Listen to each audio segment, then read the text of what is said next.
Hare Krishna, Krishna Krishna, Hare Hare, Hare Rama, Rama Rama, Hare Hare. Hare Krishna. जय जय श्री चैतन्य, जय हो नित्यानंदा, जय अद्वैत चंद्र, जय गौर भक्त वृंदा। जय जय श्री चैतन्य, जय हो नित्यानंदा, जय अद्वैत चंद्र, जय गौर भक्त वृंदा।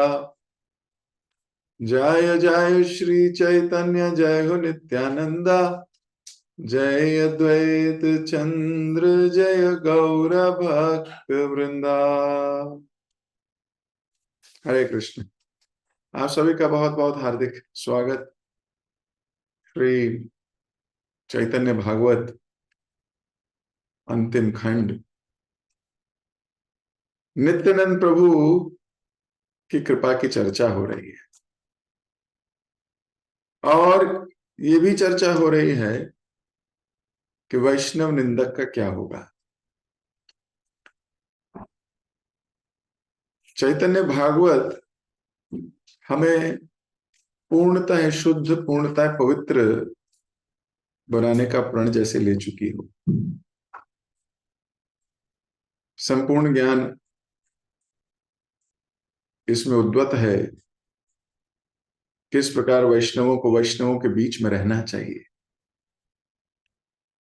किस प्रकार वैष्णव जन जब दूसरे वैष्णव जन से मिलें तो उन्हें साधारण मनुष्य ना सोचकर भगवान के प्रिय जन सोचकर उनके साथ आदान प्रदान करना चाहिए। किस प्रकार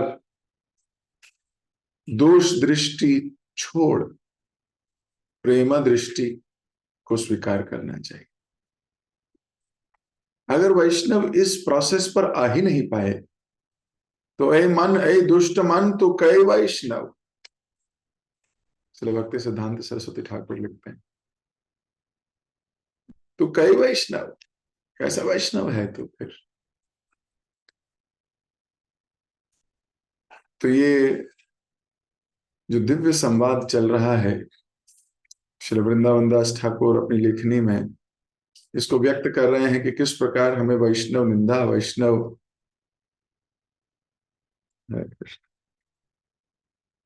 किस प्रकार हमें बचना चाहिए इस वैष्णव अपराध रूपी राक्षस से।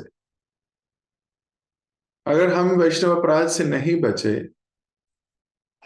तो हमारा भक्ति में भी चलना बहुत कठिन है, और महाप्रभु तो कह रहे थे कि उसका जीवन भयावह हो जाएगा। तो इन बातों पर हमने पिछले कुछ क्लासेस में चर्चा की, आज हम आगे पढ़ेंगे। मैं आपकी स्क्रीन पर दिखा रहा हूं ताकि सब मिलकर पढ़ भी सके। नित्यानंद प्रभु निरंतर अपने पार्षदों के साथ नवद्वीप में भ्रमण करते। उनका एकमात्र कार्य भगवान श्री कृष्ण की प्रसन्नता हेतु नृत्य कीर्तन करना था। एक दिन श्री चैतन्य महाप्रभु के दर्शन की उत्कट इच्छा लेकर नित्यानंद प्रभु ने शची माता की अनुमति ली और जगन्नाथपुरी की ओर प्रस्थान किया। अब नित्यानंद प्रभु प्रचार कार्य कर रहे हैं, सब लोगों को भगवत प्रेम बांट रहे हैं। भगवान कृष्ण की प्रसन्नता के लिए कार्य करते थे, लेकिन अभी इच्छा हुई है, बहुत दिन हो गए महाप्रभु से नहीं मिला, महाप्रभु के दर्शन करने की उत्कट इच्छा हुई है। अब शची माता से आज्ञा ली है। ये वैष्णवों का गुण है। देखिए, वहां इस वक्त सबसे सीनियर माता जी हैं, शची माता, तो उनसे आज्ञा लेके जा रहे हैं, अनुमति लेके जा रहे हैं। बिना आज्ञा, बिना अनुमति के जाना इंद्र तृप्ति की कैटेगरी में भी आ सकता है। भक्तजन कोई भी कार्य अपनी इच्छा के लिए नहीं करते, वो अपनी इच्छा व्यक्त जरूर करते हैं, फिर सीनियर भले ही रोक दे। जैसे जगदानंद पंडित चैतन्य चरितमृत में उल्लेख आता है कि जिद करते हैं महाप्रभु से, हे महाप्रभु मुझे जाने दीजिए, मैं वृंदावन जाना चाहता हूं। महाप्रभु ने बोला मत जाइए, नहीं, नहीं जाना चाहिए। तो कोई विचार कर सकता है कि अरे मुझे वृंदावन जाने से रोक दिया। वृंदावन जाने से कौन रोकता है? वृंदावन जाने से रोक दिया। लेकिन महाप्रभु ने बोला नहीं जाएंगे। जगदानंद पंडित बार बार भगवान से आग्रह करने लगे, थोड़ी देर बाद फिर आ गए, हे महाप्रभु आपकी आज्ञा के बिना तो मैं जाऊंगा नहीं, जा ही नहीं सकता, कृपया मुझे आज्ञा दीजिए। महाप्रभु ने बोला नहीं जाओगे। ऐसा कई बार हुआ। जगदानंद पंडित कहते तो सोचो तो कहते अरे मैंने पूछ लिया है, ये तो मेरा बड़प्पन है, मैं तो जा रहा हूं, मुझे जाना है, वृंदावन से मुझे प्यार हो गया है। नो सहजियापन। ये सब हमारी शैलो भक्ति है ना। जब शैलो भक्ति होती है तो थोड़े दिन में वृंदावन को भी नॉर्मल ले लेते हैं, ऑर्डिनरी। आखिरकार महाप्रभु माने, और महाप्रभु ने बोला अच्छा जगदानंद जाओ, पर सुनो 3 दिन से ज्यादा मत रहना, बस 3 दिन। जगदानंद खुश हो गए। अब पॉइंट ये है कि कई महीने पैदल यात्रा करके पहुंचना है, कई महीने की यात्रा है, पैदल जाएंगे आप मायापुर से वृंदावन पैदल, कितने दिन लग जाएंगे? काफी दिन लग जाएंगे। जब आप वृंदावन से ट्रेन में जाओगे तो ट्रेन ही, अगर लोकल ट्रेन में जाओगे 2 दिन तो ट्रेन ही ले लेगी। अगर राजधानी में भी जाओगे तो भी आपको वहां 15-16 घंटे। पहले आप कोलकाता पहुंचोगे, कोलकाता से फिर 3-4 घंटे बस में बैठ के जाओगे मायापुर। तो इतना लंबा सफर ट्रेन में है, तो पैदल सोचिए कितने दिन लगे होंगे। अब इतने दिन पैदल लगे हैं और फिर वहां जाके केवल 3 ही रात रहना है और फिर फटाक से वापस आना है। महाप्रभु ने यही आज्ञा दी और जगदानंद ने मानी भी। ये महाप्रभु की कृपा है और जगदानंद प्रभु की डिटर्मिनेशन और आज्ञा पालन करने की विधि। नहीं तो कई बार लोगों का मन करता है प्रभु जी मेरा भी मन करा मैं भी चला जा रहा। अब मन किया चले गए, मन किया आ गए, मन किया ये हो गया, मन किया वो हो गया। मन किया मन किया मन किया तो मन की हो गए। मन की सुने जो, मन की। कई बार वृंदावन धाम को वृंदावन समझेगा ही नहीं व्यक्ति, उससे इतनी क्लोजनेस लगेगी, फॉर्मेलिटी से है ना, ज्यादा अति परिचय अवज्ञात, फिर उसको धाम समझेंगे ही नहीं। नॉर्मल है तो ये रहा ये। जबकि धाम जाना बहुत सतर्क होके आज्ञा लेके, it is a process. Nityananda Prabhu को किसकी आज्ञा की आवश्यकता? किसी की नहीं, वो तो सर्वव्यापी भगवान स्वयं है। उनको किसकी आज्ञा की आवश्यकता होगी? लेकिन उन्होंने भी अपने आचरण से सिखाया कि मुझे भी आज्ञा की आवश्यकता है। सची माता से आज्ञा ले रहे हैं कि क्या मैं जा सकता हूं माते, मेरी तीव्र इच्छा हो रही है महाप्रभु के दर्शन करने की, उनसे मिले हुए बहुत दिन हो गए।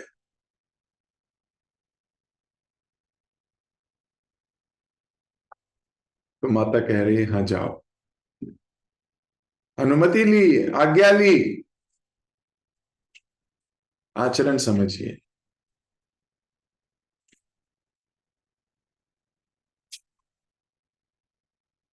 और निकल पड़े नीलाचल की ओर। नीलाचल के निकट कमलापुर पहुंचकर नित्यानंद प्रभु अनेक दिनों तक दिव्य उन्माद की अवस्था में एक उद्यान में रहे। वे बारंबार श्री कृष्ण चैतन्य का उच्चारण करते। जब श्री चैतन्य महाप्रभु को नित्यानंद प्रभु के आगमन का समाचार मिला तो वे तुरंत अकेले एकेश्वर पहुंचे और वहां नित्यानंद प्रभु को समाधि में लीन देखा। सुंदर श्लोकों द्वारा नित्यानंद प्रभु का गुणगान करते हुए महाप्रभु उनकी प्रदक्षिणा करने लगे। श्री चैतन्य महाप्रभु बार बार इस श्लोक का उच्चारण कर रहे थे कि यदि श्री नित्यानंद प्रभु किसी मुसलमान युवती से विवाह करते हैं या मंदिरालय में भी जाते हैं, फिर भी उनके चरण कमल ब्राह्मण द्वारा पूजनीय रहेंगे। समाधि से बाहर आते ही नित्यानंद प्रभु श्री चैतन्य महाप्रभु की आवाज पहचान गए और उच्च स्वर में हरि बोल कहा। श्री चैतन्य महाप्रभु के चंद्र सदृश मुख को देखकर नित्यानंद प्रभु दिव्य उन्माद की लहरों में बहने लगे और एक डंडे के समान भूमि पर गिर पड़े। वस्तुतः दोनों प्रभु एक दूसरे को प्रणाम और उनका आलिंगन करने लगे। दोनों के नेत्रों से अविरल अश्रु प्रवाहित हो रहे थे। तब दोनों हाथ जोड़कर महाप्रभु नित्यानंद प्रभु की महिमा गान करने लगे कि किस प्रकार वे समाज के अत्यंत पतित जीवों पर अपनी कृपा करते हैं। उत्तर में नित्यानंद प्रभु ने कहा, हे भगवान, आप पूर्णतः स्वतंत्र एवं अपने भक्तों के परम हितैषी हैं। आप जो चाहें वे करने में पूरी तरह मुक्त हैं। आपके मन को भला कौन समझ सकता है। आप परम नियंत्रक हैं और मैं केवल आपका आज्ञाकारी सेवक।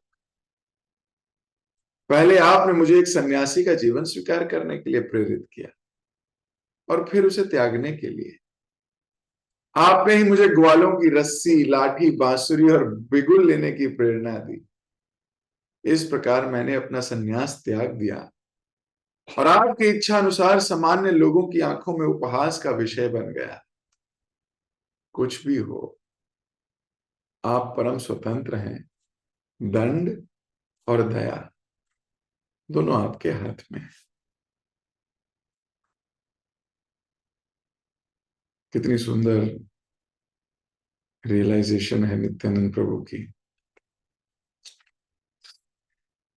नित्यानंद प्रभु कह रहे हैं, आपने कहा सन्यास लो तो सन्यास ले लिया, आपने कहा छोड़ दो तो छोड़ दिया,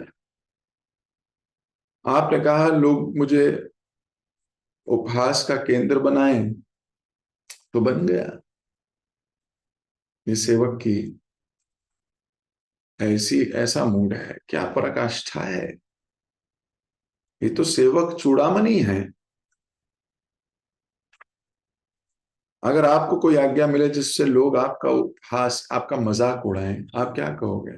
प्रभु जी कोई और सेवा दे दीजिए, इसमें तो लोग बहुत हंसेंगे।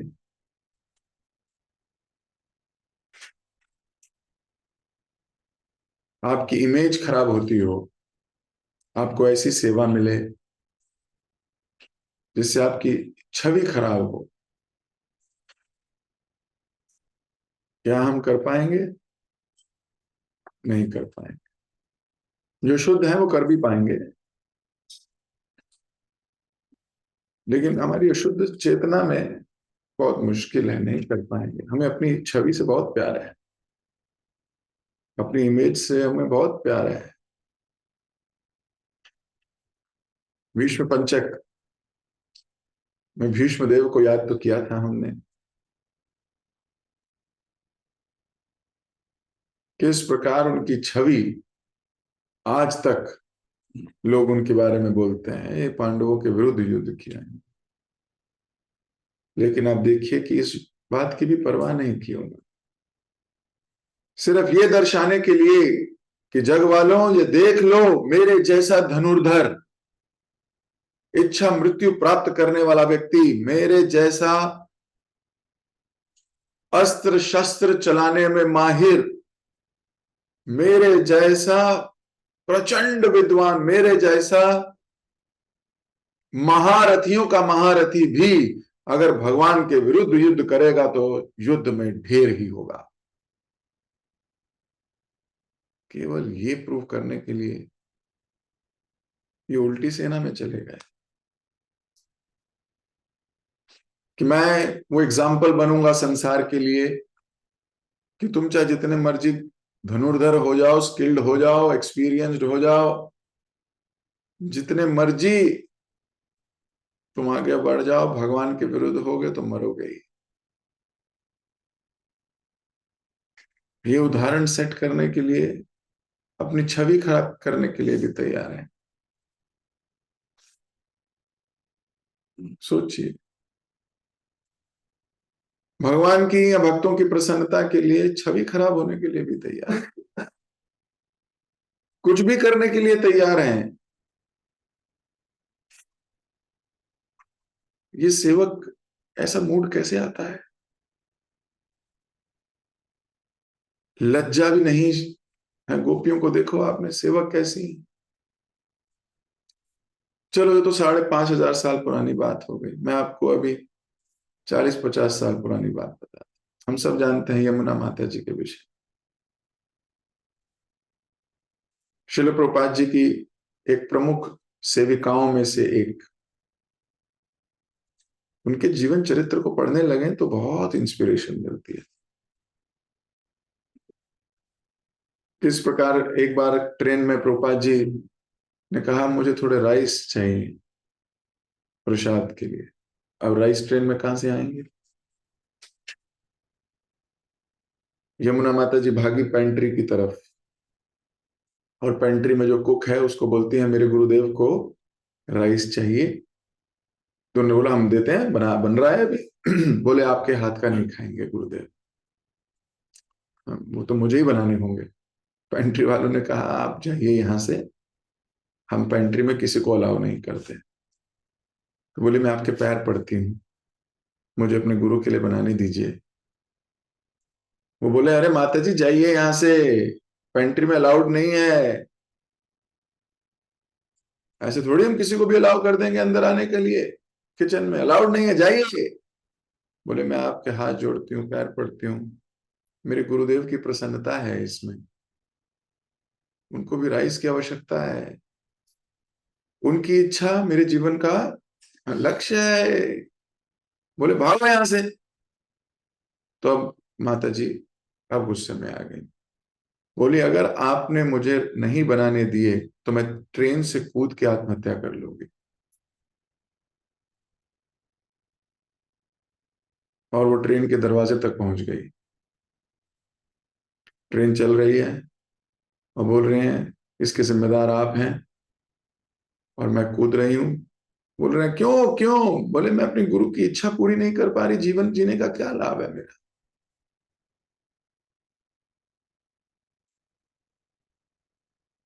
बाद में वो कुक आए, हेड कुक आए, माफी मांगी, नहीं आप बनाइए, आप बनाइए, आप कूदिए नहीं। अंदर गई, प्रभुपाद जी के लिए राइस बनाए और प्रभुपाद जी की सेवा करी और खुश हो गए एकदम। ऐसी शुद्धता कहाँ से आती है? हम तो अपने बारे में सोचते हैं, इतनी जल्दी हर्ट हो जाते हैं, छोटी छोटी बातों पे हर्ट हो जाते हैं। हम क्या सेवा करेंगे? छोटी छोटी चीजों में हमें बुरा लगता है, हमें पता नहीं क्या होता है, कहाँ कैसे कॉन्शियसनेस अपलिफ्ट करें, इस पर विचार करना चाहिए। तो ये तो मैंने आप उनकी एक लीला बताई, ऐसी असंख्य लीलाएं, असंख्य लीलाएं। उनकी नहीं, कई सेवक हुए। तो ये मूड एक सेवक का कितना अट्रैक्टिव है, ये अट्रैक्टिव है। We have our own mood, और हमें लगता है बस वही मूड ठीक है। हमें सोचना चाहिए स्वामी को किस चीज से प्रसन्नता मिलेगी, आई विल डू दैट। इसको बोलते हैं सेवा की कॉन्शियसनेस में आ गया है कोई।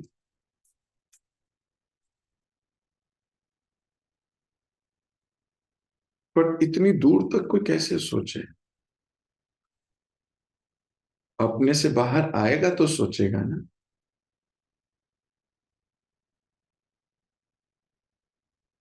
व्यक्ति को चाहिए इन सब बातों पे विचार कीजिए। शायद किसी दिन ऐसी कॉन्शियसनेस हम भी ना पाए, एटलीस्ट मैं तो अपनाना चाहता हूं।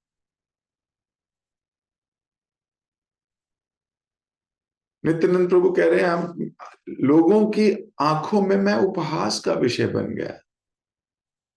लोग मेरा मजाक उड़ाने लगे, लेकिन मुझे कोई फर्क नहीं पड़ता। आप तो खुश है ना।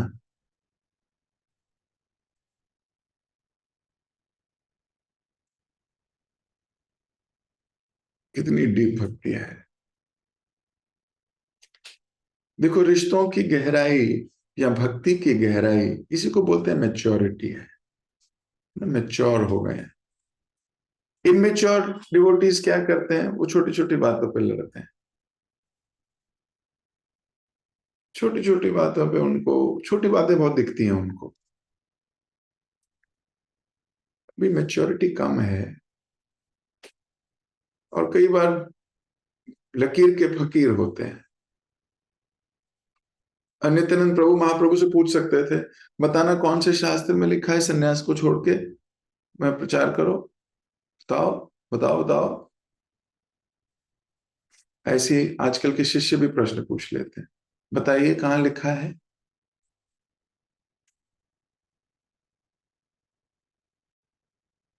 तो रॉन्ग शिष्य है ना, रॉन्ग लोगों के साथ है।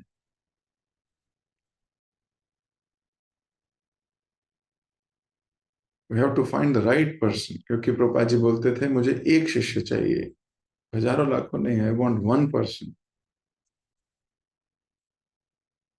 Who will change this world.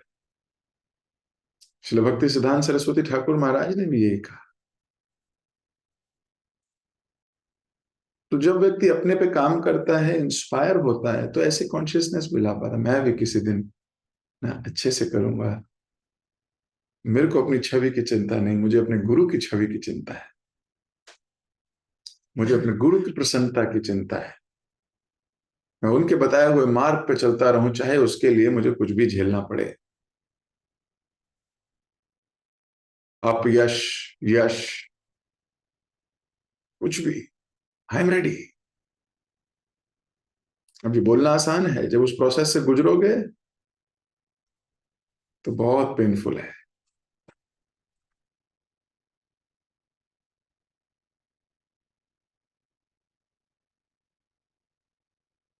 लेकिन जो उसको पार कर जाएगा वही भगवान को प्रिय होगा। तो नित्यानंद प्रभु की बातों से महाप्रभु बहुत प्रसन्न है। बोल रहे हैं कुछ भी हो, आप स्वतंत्र हैं। दया भी और दंड भी आप ही के हाथ में। अब सोचिए, अब ये सुन के महाप्रभु क्या कहते हैं, ध्यान से सुन पढ़िए। श्री चैतन्य महाप्रभु ने उत्तर दिया, आपकी देह को सुसज्जित करने वाले आभूषण नवदा भक्ति का प्रतिनिधित्व करते हैं। वस्तुतः जिस प्रकार नाग शिव जी के आभूषण है, उसी प्रकार नवदा भक्ति आपका आभूषण है। परंतु अक्सर लोग इसे गलत समझते हैं। अनंत शेष सर्प का रूप लेकर शिव जी के कंठ पर लिपटे रहते हैं। इस तथ्य से अनजान लोग, कुछ लोग शिव जी का अपमान करते हैं और उसके दुष्परिणाम भोगते हैं। आप सदैव अपने शरीर, मन एवं वाणी द्वारा वृंदावन भाव का स्वादन करते हैं। केवल महाभाग्यवान लोग ही आपकी अंत दृष्टि से इसे देख सकते हैं। तो महाप्रभु बोल रहे हैं कि सारे लोगों को तो समझ में आएगी भी नहीं। ये तो कोई महाभाग्यवान व्यक्ति है, वही इसको देख पाएगा। और ये बात सच है। जैसे आप जप करते हो तो साधारण लोग आपको अजीब तरीके दृष्टि से देखते हैं। मान लो सड़क पे जप करते हुए जा रहे हो, सोसाइटी में जप कर रहे हो, कॉलोनी में जप कर रहे हो, लोग आपको कैसे देखते हैं? हम यानी क्या कर रहे हैं? कुछ तो हमें पकड़ा भी, बोला भी, बोले तुम्हारे पास घर नहीं है क्या? हाँ, एक भक्त को बोला हमारे, "क्या तुम्हारे पास घर नहीं है क्या?" बोले भैया घर है। बोले तो घर में क्यों नहीं करते माला, बाहर क्यों करते हो माला? तो भक्त बोले घर में भी करते हैं, बाहर भी करते हैं। बाहर क्यों करते हो? दिखावा करते हो तुम लोग भक्ति का,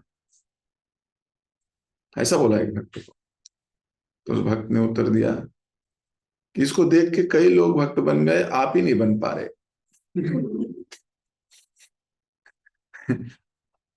कई लोगों ने हमसे पूछ के माला ले ली, माला करने लगे, एक आप ही रह गए जो करते नहीं। आप भी कीजिए। तो बोला मैं तुम्हारे प्रभु जी से मिलूंगा। उन्होंने बोला मिल लीजिए भाई, हमारे प्रभु जी से मिल लीजिए।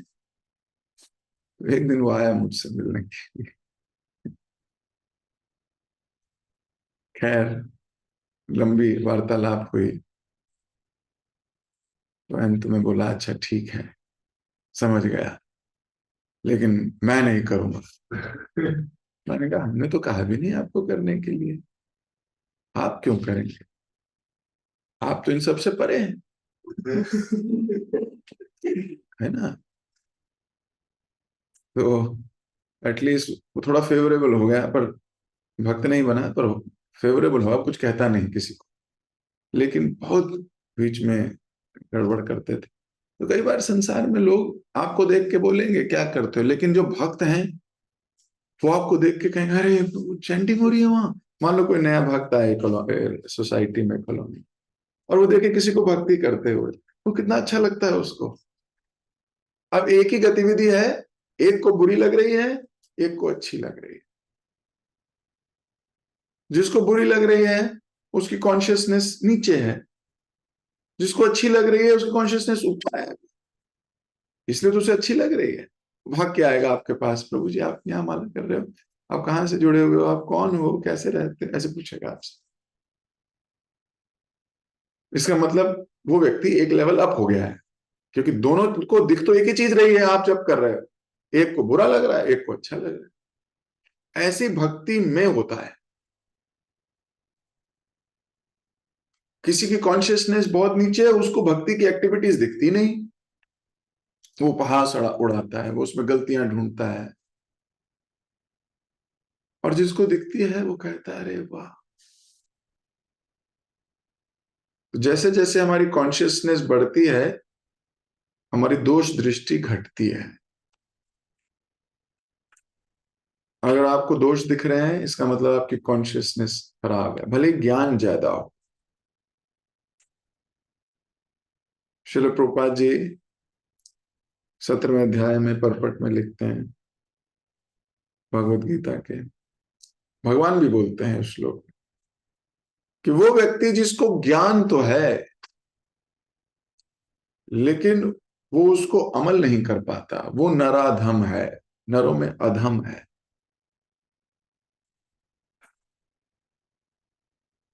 तो जिसको ज्ञान नहीं है वो नराधम नहीं है।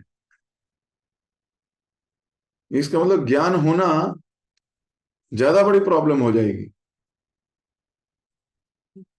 जिसको ज्ञान ही नहीं है वो तो अपने में लगा है, कार्य कर रहा है, ठीक है, उसको पता नहीं है बेचारे को। लेकिन जिसको पता है फिर भी वो गलतियां कर रहा है या वो अमल नहीं करता, तो वो नराधम है। आज भी एक निष्ठ नहीं है, आज भी बहुशाखा बुद्धि बटी हुई है, पता चल चुका है सब, आज भी दोष दृष्टि रखता है। तो फिर वो भगवान बोलते हैं, प्रभुपाद जी परपट में एक्सप्लेन करते हैं, नरों में अधम है। और फिर वो नराधम ये सोचता है लोग मेरा संग क्यों नहीं करते। एक और अपराध करता है, भाई तुम्हारा संग क्यों करें, तुम तो अधम हो।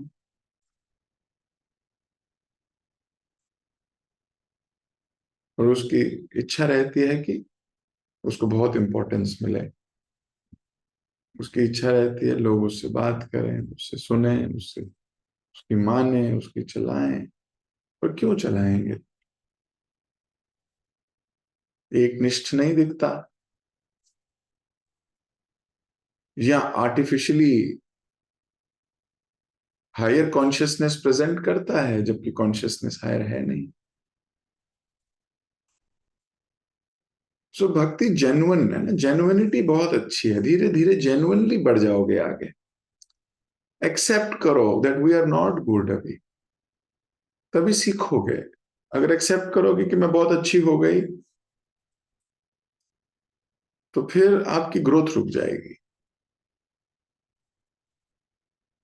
एक्सेप्ट करना, अभी तो अभी मैं बहुत नीचे हूं, अभी मुझे नहीं पता है। देखो नित्यानंद प्रभु क्या बोलते हैं, क्या मैं भी अपनी इमेज खराब करने को तैयार हूं भगवान की प्रसन्नता के लिए? नहीं। सोचा हम भगवान के पास जाके क्या करेंगे? मान लो इसी मूड में, इसी कॉन्शियसनेस में भगवान के पास चले गए, तो हम तो वहां भी तब भी बोलेंगे अरे भगवान ने आज मुझे तो बुलाया नहीं, उसको बुला लिया। अरे उसके घर से तो उसका चख लिया, जो मैं बना के लाई थी वो तो खाया नहीं। अरे आज इतने बड़े उस प्रोजेक्ट में उसको लेके चले गए यार, मैं तो पीछे रह गई, मुझे भी तो लेके जाना चाहिए था। ये तो गलत हो रहा है, देखो ये तो फेयरनेस नहीं है। सबके साथ बराबरी का सलूक करना चाहिए, ये तो भगवान है, इनको तो फेयर होना चाहिए। ये सारे विचार हमारे जो यहाँ है ना, ये सारे विचार हम वहां लेके जाएंगे, इसीलिए जा नहीं पा रहे। जब तक हर परिस्थिति में खुश रहना नहीं आ जाएगा तब तक नहीं जा पाएंगे। हर परिस्थिति में ये ना सोचने लगे अरे ये तुम, इनकी प्रसन्नता ही तो है, उनको ये अच्छा लगा, यही अच्छा है। यहाँ प्रैक्टिस करेंगे हम, और जब हमारी कॉन्शियसनेस डेवलप होगी भगवान अपने आप स्कैन कर लेंगे, ओ यस अभी ठीक है, अभी मेरे साथ रह सकता है। नहीं तो हम तो भगवान को ही एडवाइस देने लगेंगे, भगवान ये आपकी छवि को उचित नहीं लगता, आप भगवान हैं, आप क्यों गाय की पूंछ पकड़ के फिसल रहे हो? ये आपको शोभा देता है, आपको शोभा नहीं देता। क्या राधा से मिलने के लिए आप इतनी चालबाजियां लगा रहे हो? अरे धड़ल्ले में बोलो मुझे जा रहा हूं मिलने, कुछ भी हम राय देने लगेंगे। सो पवित्रता इज वेरी इंपॉर्टेंट। तो जब तक प्रेम अंजन लग जाए तो फिर पवित्र हो जाएंगे, प्रेम प्रेम के अंजन लग जाएंगे, वो पवित्र होंगे तभी लगेंगे। स्टेज वही है। तो नित्यानंद प्रभु अपनी सहज छवि के बारे में भी नहीं सोचते, लोग क्या कहेंगे। ये सबसे बड़ी प्रॉब्लम है, सबसे बड़ा रोग, क्या कहेंगे लोग। इसको स्पिरिचुअल वे में लेना, इसको मटेरियल वे में मत लेना।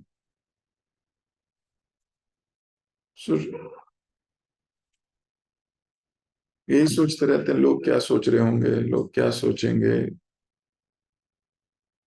अरे लोग क्या सोचेंगे ये भी हम ही सोचेंगे तो वो क्या सोचेंगे? हैं? लोग क्या सोच रहे होंगे ये भी हम ही सोचेंगे, तो फिर वो क्या सोचेंगे? अरे उन्हें सोचना तो। तिलक लगाने में शर्म लगती है, सर पे पल्लू रखने में शर्म लगती है,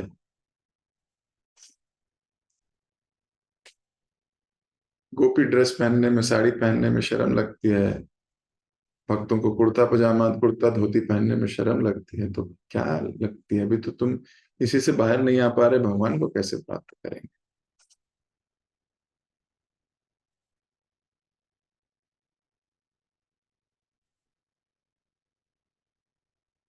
तो ये बहुत हाई स्टेज, चैतन्य भागवत बहुत हाई स्टेज ग्रंथ है, बहुत हाई स्टेज।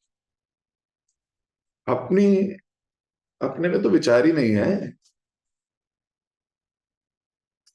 अपना तो विचार ही नहीं है, केवल महाप्रभु की संतुष्टि के लिए नित्यानंद प्रभु इतनी इतनी। और अद्वैत आचार्य को देखिए आप, लोग क्या कहें क्या सोचे, समाज की तरह चलते रहे तो आसपास के लोग दारू पीते हैं, आसपास के लोग मजे करते हैं, आप भी वही करेंगे तो समाज में तो जी लिए, लेकिन अगली बार किन्हीं और लोगों की इन्फ्लुएंस में आ जाना, फिर नया जीवन मिलेगा, फिर कॉकरोचों की इन्फ्लुएंस में आ जाना, फिर कोई और जीवन मिलेगा, फिर और लोगों की इन्फ्लुएंस, ये सोसाइटी में जीते रहना। इसलिए कल हमने दो बातों पर चर्चा करी थी, सामान्य धर्म और विशिष्ट धर्म।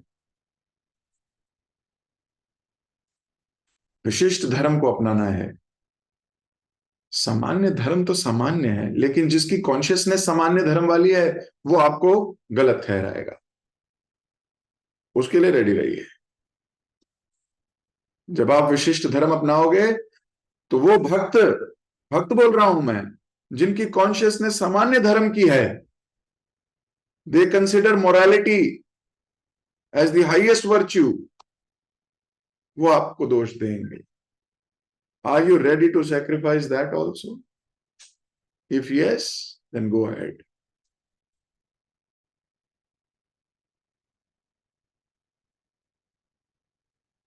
प्रहलाद महाराज की ऊपर कितनी नेगेटिविटी बोल सकते हैं, देखो पापा की सुनता नहीं है, अपने बाप की भी नहीं सुनता ये लड़का, क्या इसके आचरण है, इसे सिखाया किसने है? अरे पिता की तो इज्जत करनी चाहिए। मान लो हिरण्यकश्यप अपने दोस्तों के साथ जाके बैठे,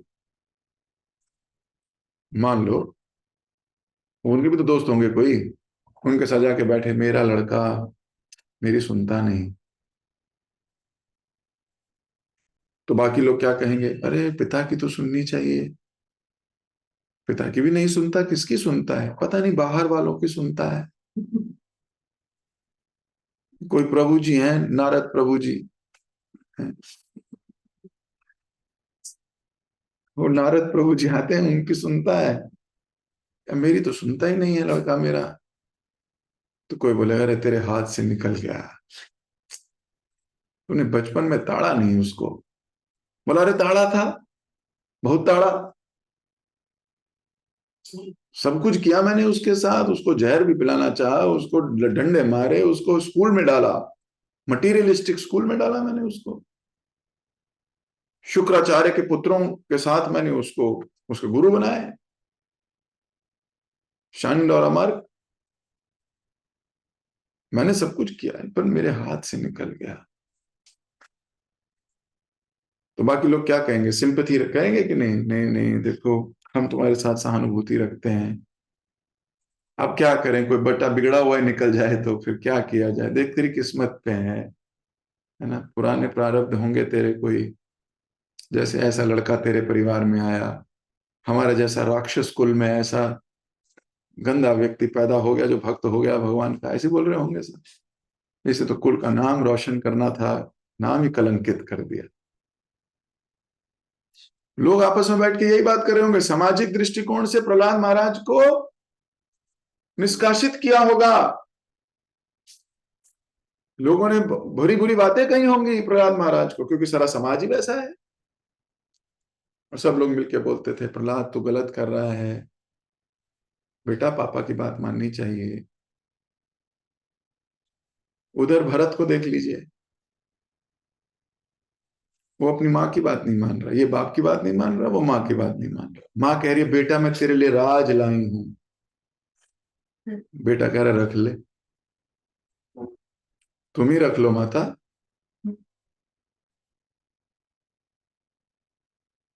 वो भी मान लो कैकई भी बैठती होगी अपनी जैसी कुछ स्त्रियों में, तो यही बोलती होगी मेरा लड़का तो देखो, आजकल भलाई का जमाना नहीं रह गया, माँ अपने बेटे के लिए पूरा राज्य अयोध्या का दे रही है, पर ये धूर्त ये मानता नहीं, कह रहा है मुझे नहीं चाहिए, क्या पत्थर पड़े हैं इसके सर पे। तो बोले अरे किसकी सुनता है? बोले वो राम प्रभु की सुनता है। पता नहीं ये बस राम प्रभु के बारे में सुनता रहता है, ये बिगड़ गया है। सोचो, कोई राज्य मिल रहा हो, कोई मना करेगा क्या? मान लो आपको बोला जाए आप आज से प्रधानमंत्री, यहाँ क्या मना करोगे? क्या बोलेंगे? धन्यवाद। और मान लो आप मना कर दो, नहीं मुझे राज्य नहीं चाहिए, तो लोग कहेंगे ना भाई क्या पागल आदमी है, क्या मूर्ख है क्या? लेकिन ये नहीं पता कि सब मूर्ख हैं, वो ही समझदार है।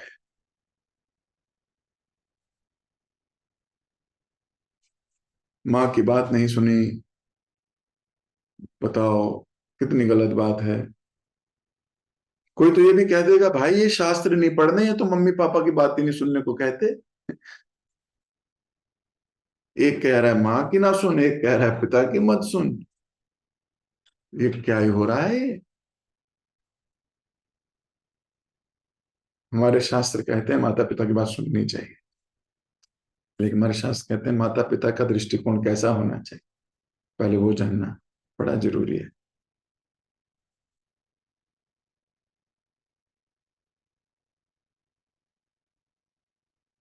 एक डाकू था।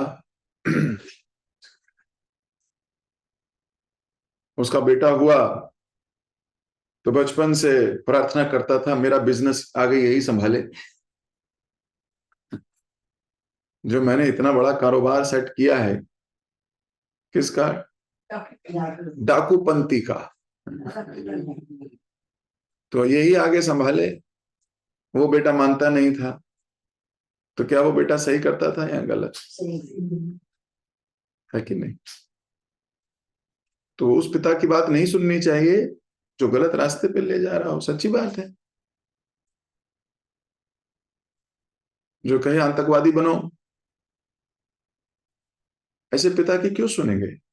नहीं सुननी चाहिए, गलत बात है। तो शास्त्र विवेक देते हैं हमें, लेकिन शास्त्र साथ में ये भी सिखाते हैं कि डिसरिस्पेक्ट नहीं करनी चाहिए। प्रहलाद महाराज ने अपने पिता की बात सुनी नहीं, पर पापा की डिसरिस्पेक्ट नहीं करी। हर वक्त आदर प्रेम से हाथ जोड़ के खड़े रहते थे उनके सामने, कभी पलट कर वार नहीं किया, पलट कर नहीं बोला।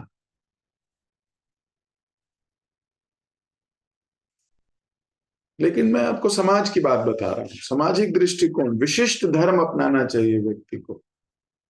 सामान्य धर्म से ऊपर है विशिष्ट धर्म। इधर नित्यानंद प्रभु विशिष्ट धर्म निभा रहे हैं, सामान्य धर्म नहीं निभा रहे कि सन्यासी को ऐसे करना चाहिए। बोले अरे छोड़ो सन्यासी को, महाप्रभु की जो इच्छा है वही है। और महाप्रभु कह रहे हैं कि आपको लोग समझेंगे नहीं। क्यों? क्योंकि उनकी कॉन्शियसनेस ही नहीं है वो आपको समझने के लिए। केवल महाभाग्यवान लोग आपको देख पाएंगे। तो ऐसा ही भक्तों के समूह में होगा। हर भक्त एक जैसी कॉन्शियसनेस में नहीं होगा।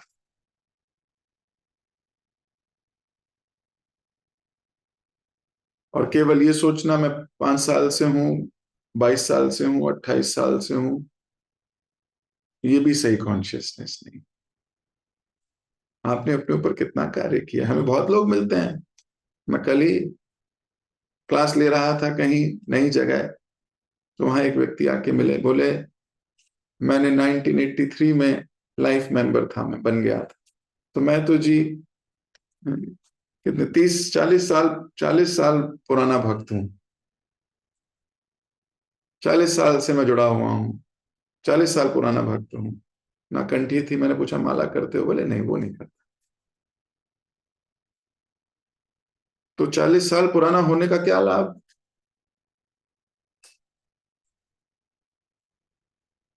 तो इसका मतलब कितना पुराना है वो भी मायने नहीं रखता।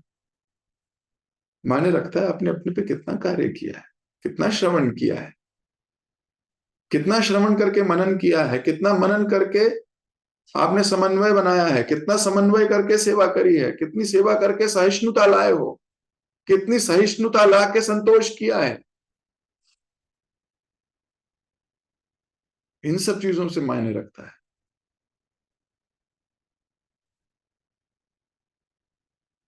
तो इस बात पे विचार करते हुए मैं अपनी वाणी को विराम दे रहा हूं, पर बहुत प्रेरणा मिल रही है मुझे कि अभी बहुत पीछे हूं। अभी ये सब जो कह रहा हूं, ये सब जो पढ़ रहा हूं, यहां तक पहुंचने में अभी कृपा की आवश्यकता है। तो अपने गुरुजनों का स्मरण करते हुए, ये प्रार्थना करते हुए विराम दे रहा हूं कि ऐसा दिन हो जब मैं भी इतनी शुद्धता के साथ भक्ति कर सकूं कि अपनी छवि, अपने बारे में इतना ना सोच के केवल गुरु की प्रसन्नता, इस मूवमेंट की प्रसन्नता के विषय में सोचूं।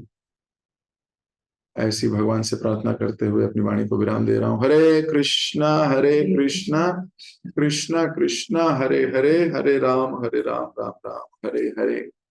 किसी भक्त का कोई प्रश्न है, कोई चीज डाइजेस्ट नहीं हुई हो या कोई ओवर डाइजेशन हो गया हो तो पूछ सकते हो। योगेंद्र प्रभु।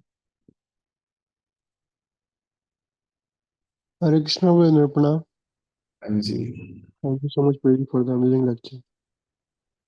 भाई दो दो बातें थी। तो एक तो जैसे हम शुरू में सुन रहे थे कि यमुना माता जी का एग्जाम्पल और बाकी भक्तों का एग्जाम्पल, कि वो गुरु की सेवा के लिए और भक्तों की सेवा के लिए मतलब कितनी दृढ़ थी। तो मैं जब अपने आप को उस पोजीशन में रख के देख रहा था, तो मैं ये देख रहा था कि गुरु की सेवा, भक्तों की सेवा में पहले इंस्टेंस पे जो पेन आने लग जाता है, मैं तो उसी में ब्रेक हो जाता हूँ। और कहीं ना कहीं गुरु सेवा, भक्तों की सेवा तो शायद बहुत दूर की बात हो गई। जब पर्सनल जिंदगी में भी जब कुछ फर्स्ट इंस्टेंस में कुछ तकलीफ आने लग जाती है, तो उसी में ब्रेक हो जाते हैं। तो भगवान से कहीं ना कहीं जो है श्रद्धा थोड़ी सी हिलने लग जाती है। तो भैया इसको स्ट्रॉन्ग करने के लिए मतलब क्या, कैसे मतलब उसको स्ट्रॉन्ग किया जाए, श्रद्धा स्ट्रॉन्ग हो, दृढ़ता जैसे आप बोलते हैं दृढ़ता स्ट्रॉन्ग हो हमारी। और सेकंड प्रभु जी, जैसे महाप्रभु बोल रहे हैं कि आपको कोई समझेगा नहीं। तो मैं ये सोच रहा था भैया कि जब हम सुन रहे हैं उनके बारे में, भक्तजनों से, श्रेष्ठ जनों से, तो हम समझ पा रहे हैं उनका मूड। लेकिन हम, अगर हमारे सामने डायरेक्ट हो रहा था तो नहीं हम समझ पाते। तो मतलब करेक्ट।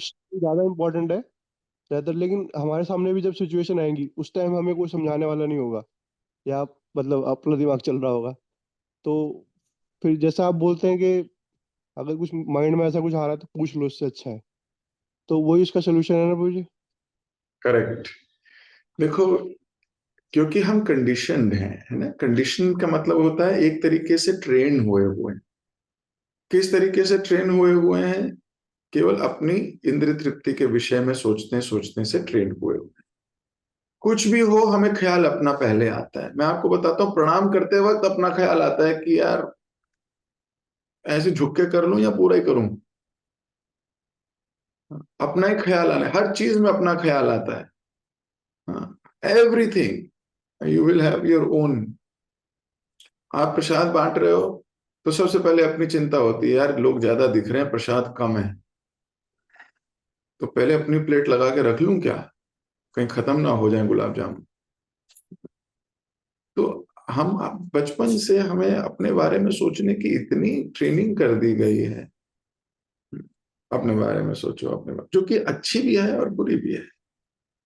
हमें भौतिकता में इसको कम करने का प्रयास करना चाहिए और आध्यात्मिकता में भी करने का, कि भाई पहले अपने बारे में सोचो कि आप सही हो कि नहीं। सोचना चाहिए ना, मैं अपने बारे में सोचना है अपने बारे में।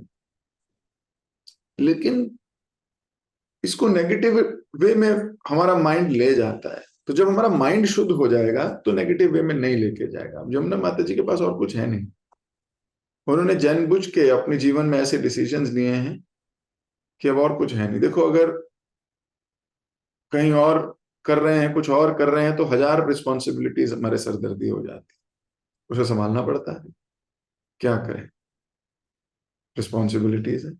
उन्होंने अपने अपने जीवन में ऐसे डिसीजंस लिए हैं कि और कोई रिस्पॉन्सिबिलिटी है ही नहीं अब। कई बार भक्त बोलते हैं, प्रभु जी इन सब रिस्पॉन्सिबिलिटी से कभी मुक्त होऊंगा ना तब कर पाऊंगा। अरे डिसीजन लेना पड़ेगा कि मुक्त हो जाओ। हाँ, पर कैलकुलेटेड डिसीजन होना चाहिए, वो अपना नहीं होना चाहिए, डिस्कशन के बाद होना चाहिए, क्योंकि कई बार लोग सहजता में whimsically भी सब छोड़ छाड़ के बैठते हैं और फिर बर्बाद हो जाते हैं. So we have to take risk, but we have to take it a very structured way. तो डिवोटीज जो रिस्पॉन्सिबल है वो अपने हर कार्य में रिस्पॉन्सिबल होते हैं, है ना. लेकिन रिस्पॉन्सिबिलिटी बहुत शाखा बटी हुई है, इसलिए बटी हुई है. प्रयास करें कि धीरे धीरे धीरे धीरे इन रिस्पॉन्सिबिलिटीज से एक एक करके मुक्त हों, ताकि भगवान की सेवा में सरलता से लग सके. फिर हमारी सारी एनर्जी यूनिडायरेक्शनल होगी. मन को कंट्रोल करने का प्रयास करना चाहिए. बार बार मन को ये शास्त्र क्यों पढ़ाए जा रहे हैं, इनके उदाहरण से समझना चाहिए. और फिर आपने उत्तर दिया, जहां समझना है वहां डिस्कशन करना चाहिए. फोन उठाओ, घुमाओ. जरूरी नहीं है हर बार आपका फोन उठा लिया जाए, है ना. व्यस्तता भी बहुत बड़ी चीज है. तो पर कोशिश करनी चाहिए कि हम डिस्कशंस करें. ये सबसे सरल है. श्रद्धा कैसे बढ़ाओ, आपका एक प्रश्न था. जिसके पास श्रद्धा है उसकी सेवा करो, अपने आप आपके अंदर भी श्रद्धा आ जाएगी. बिल्कुल सर. मान लो आपको कृष्ण से श्रद्धा बढ़ानी है, तो जो भगवान की सेवा ज्यादा कर रहा है आप उसकी सेवा करो, आपके अंदर श्रद्धा आ जाएगी. आपको गुरु से श्रद्धा बढ़ानी है, तो जो व्यक्ति गुरु की सेवा अच्छे से कर रहा है आप उसकी संग करना शुरू करो, उसकी सेवा करनी शुरू करो. देखो आपके अंदर भी वो गुण आ जाएगा. यही तरीका है. There is no other way, there is no other way, there is no other way. ये सारे आईएएस की तैयारी करने वाले क्यों मुखर्जी नगर की तरफ भागते हैं? ये सारे सीए करने वाले क्यों लक्ष्मी नगर की तरफ भागते हैं? हाँ, उनको अपने जैसे लोग मिलेंगे. वो सारे लोग CA CA CA CA CA CA पढ़ेंगे, हम पढ़ेंगे, हम पढ़ेंगे, तो नई किताब कर ली, किताब, उनके बीच में घिरे रहेंगे, अपने आप मोटिवेशन आ जाएगी. ये सारे दारू पीने वाले क्यों ठेके की तरफ भागते हैं? तो यही संग करो उनको जिनको प्रेम है, उनसे अपने आप आएंगी चीजें. ठीक है. जी भाई. तो जैसे मतलब मैं जब सोच रहा था कि मतलब जो हम कोई किसी परिस्थिति में आते हैं, तो क्योंकि जो हमारा जो बल है वो थोड़ा सा बोरोड है भक्तों से. अंदर से हमारे अंदर वो स्ट्रेंथ नहीं है, लेकिन क्योंकि बाहर से भक्तों से हम वो बोरो कर रहे हैं, तो जब तक वो बोरोड वो चलती रहती है तब तक चलते हैं. मतलब कोशिश करते हैं, करने ही करने ही करने नहीं, करना है करना है करना है, लेकिन एक पॉइंट पे आके ब्रेक हो जाते हैं थोड़ा सा. मतलब मैं अपने आप को देख के वो बोल रहा था कि तो इसमें और. Influenced devotees, then we are not devotees, influenced devotees. So generally कई बार होता है कि मैग्नेट की प्रेजेंस में लोहा भी मैग्नेट बनने का प्रयास करता है ना. लोहे में भी चुंबकीय शक्ति आ जाती है, लेकिन जैसे मैग्नेट हटेगी लोहा फिर लोहा हो जाएगा. इसलिए अपने आप को मैग्नेट बनाना है ना. मैग्नेट बनाना है. कैसे? बहुत संकट. जब वो लोहा मैग्नेट के साथ बहुत सालों तक चिपका रहेगा तो उसमें भी मुश्किल आ जाएगी. हाँ, या वो घिसता है. जब आप मैग्नेट लो और घिसो लोहे को, बार बार घिसो, तो यहाँ घिसने के लिए रेडी हो जाओ, तो जल्दी मैग्नेट बन जाओ. तो लगे रहो. मैंने अपने शुरुआती दिनों में अपने आप से एक प्रण किया था, और वो प्रण ये था कि मैं अपने गुरुजनों को कभी छोड़ूंगा नहीं,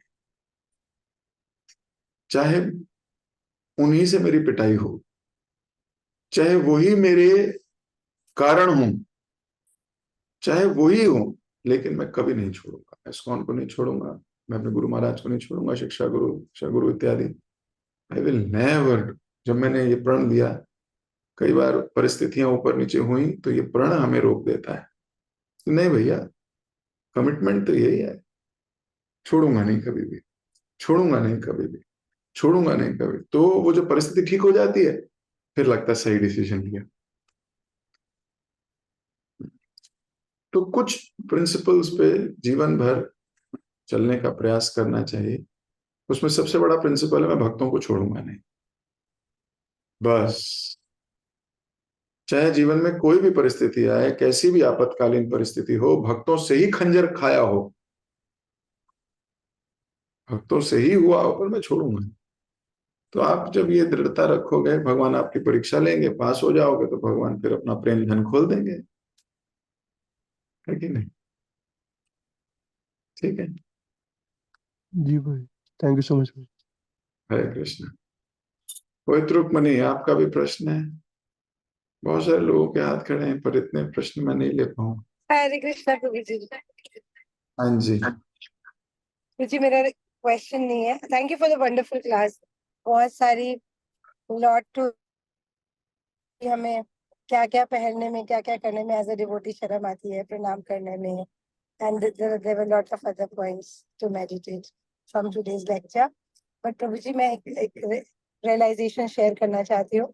आजकल बहुत सारे भक्त अननोटिस सेवा कर रहे हैं और उसमें उन्हें बहुत रस आ रहा है, क्योंकि जो सेवा कर रहा है या जो सेवा कर रहे हैं डिवोटीज, उनको लगता है कि सामने वाले को पता ना चले, और सामने वाले जो जिनके लिए सेवा हो रही है वो इसी मेडिटेशन में रहते हैं कि ये किसने करी होगी, इसने करी होगी, उसने करी होगी।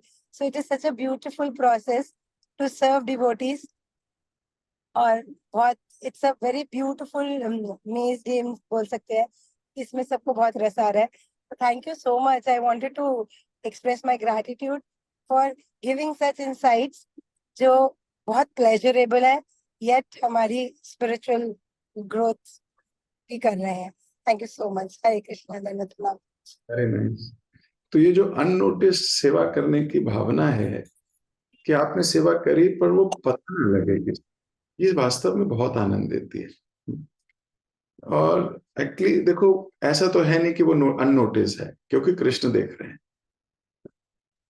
पर जब आप करते हो किसी भक्त की सेवा तो एक अलग आनंद आता है। और हमने पढ़ा है वैष्णव सेवा परम सिद्धि। तो और वो भी अननोटिस हो गई। तो अननोटिस होने का एक बहुत बड़ा फायदा जो मुझे दिखता है वो ये कि मान लो आपके घर में किसी ने कुछ आपके लिए कुछ सेवा करी और आपको पता नहीं है, आप क्या करोगे? यू कीप गेसिंग।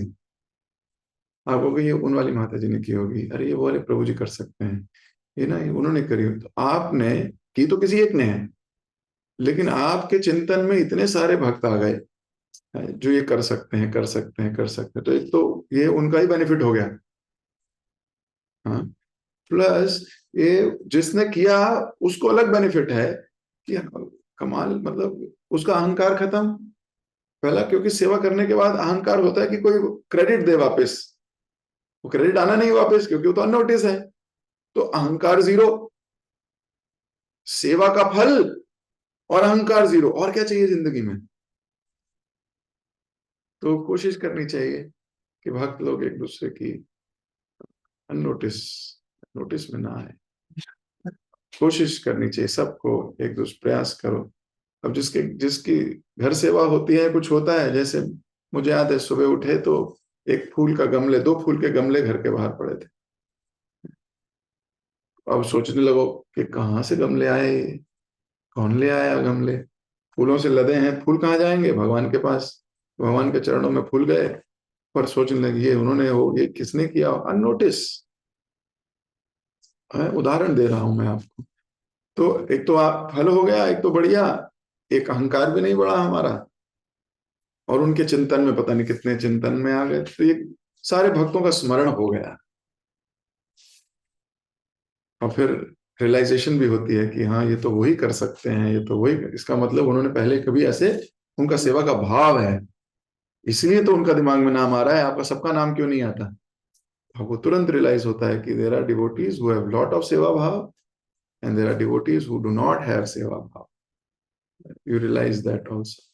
Anyways, I wish you all the best. Very nice, very beautiful realization, पवित्र रुक्मणी।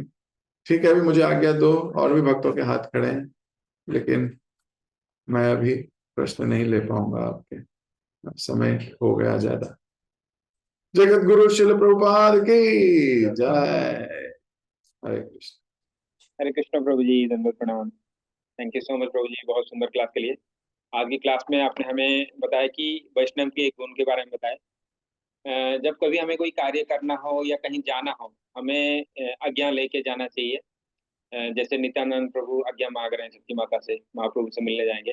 वैसे जगनानंद पंडित के बारे में बताया, वो वृंदावन जाना था उनको, वो आज्ञा मांग रहे थे। तो हमें खुद की मन की नहीं करना है, हमें आज्ञा लेके जाना चाहिए। जो खुद की मन की करते हैं उनको मन की कहा जाता है, आपने बोला है। और आपने ये बताया कि कभी हमें सेवा मिले जिससे हमारा इमेज खराब हो, शायद हम उसको कर नहीं पाएंगे, पर जो शुद्ध भक्त हैं वो उस सेवा को आज्ञा के हिसाब से वो कर लेते हैं, उनको कोई ये नहीं पड़ता है। आपने नित्यानंद प्रभु के बारे में बताया, भीष्म पितामह के बारे में बताया, एग्जाम्पल से बताया, और आपने यमुना माता जी की एग्जाम्पल से बताया। तो इसमें आपने ये बताया कि गुरु की इच्छा सेवक की जीवन की उद्देश्य होता है। तो सेवा का यही कॉन्शियसनेस होता है कि अपने से बाहर आके स्वामी की इच्छा को पूरा करना। और आपने ये बताया कि एक कार्य होता है, उसको देखने के लिए हम हमारी कॉन्शियसनेस के हिसाब से उसको देखते हैं। अगर हमारी कॉन्शियसनेस ऑफ है तो हम उसको अच्छा लगता है, अगर डाउन है तो बुरा लगता है। तो आपने एक एग्जाम्पल दिया कि भक्त जब माला कर रहे थे तो एक को वहाँ पे अच्छा लग रहा था, एक को बुरा लग रहा था। इसमें हमने ये समझा कि अगर उस कार्य को देख के हमारा दोष दृष्टि आ रहा है हमें, तो इसका मतलब हमारा कॉन्शियसनेस डाउन है। और आपने ये बताया है कि स्पिरिचुअल एक्टिविटी में हमें कोई शर्म नहीं करना है, जो भी लोग कहेंगे उस तरफ हमें ध्यान नहीं देना है, तभी हम भक्ति में ग्रोथ कर सकते हैं। आपने इसको प्रहलाद महाराज की एग्जाम्पल से भी बताया, और आपने इसको भरत जी की कथा से भी समझाया। Thank you so much Prabhu जी। सभी भक्तों को भी धन्यवाद इतने प्रेम पूर्वक श्रवण करने के लिए। हम प्रभु जी का धन्यवाद करेंगे एक बार हरे कृष्ण नाम। Hare Krishna Krishna Krishna Hare Hare, Hare Ram Ram. Thank you so much Prabhu ji.